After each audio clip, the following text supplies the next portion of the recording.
انسانهای بزرگ که قلبها رو تسخیر میکنن حب انتقام ندارن. انسانهایی که دلشون خیلی کوچکه حب انتقام دارن.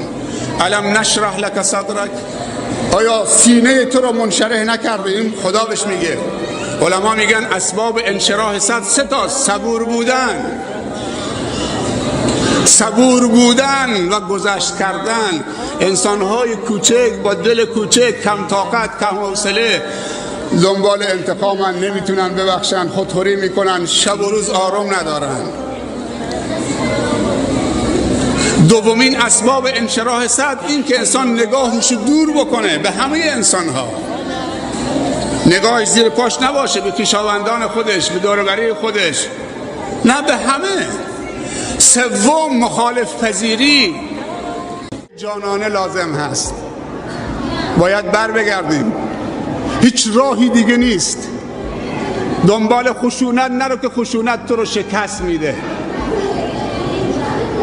خشونت و ظلم مثل اسلحه است که لولش به طرف خودته، فکر نکن به طرف دیگری است.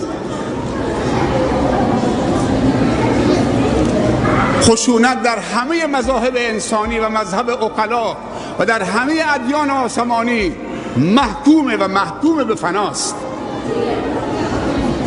این مهربانی است که پایداره، این گذشته که پایداره. بیایید معاندین رو تبدیل به مخالفین بکنیم و مخالفین رو تبدیل به موافقین بکنیم. بیاییم دست دوستی به هم دیگه بدیم.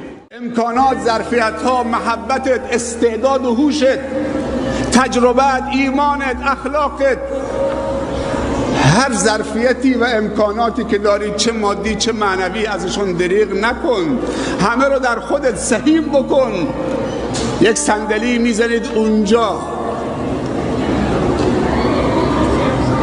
بعضی از ما وقتی صندلی رو پشت و مقام ازش میگیرن کسی سلام خدا بهشون نمیکنه و وقتی هم صندلی دارن مردم از ترس بهشون سلام میکنن. ما نمیخوام اینطوری باشیم. ما نمیخوام وقتی صندلی خدمت از ما گرفتن مردم به ما سلام نکنن، وقتی رو صندلی قدرت نشستیم مردم از ترس به ما سلام بکنن.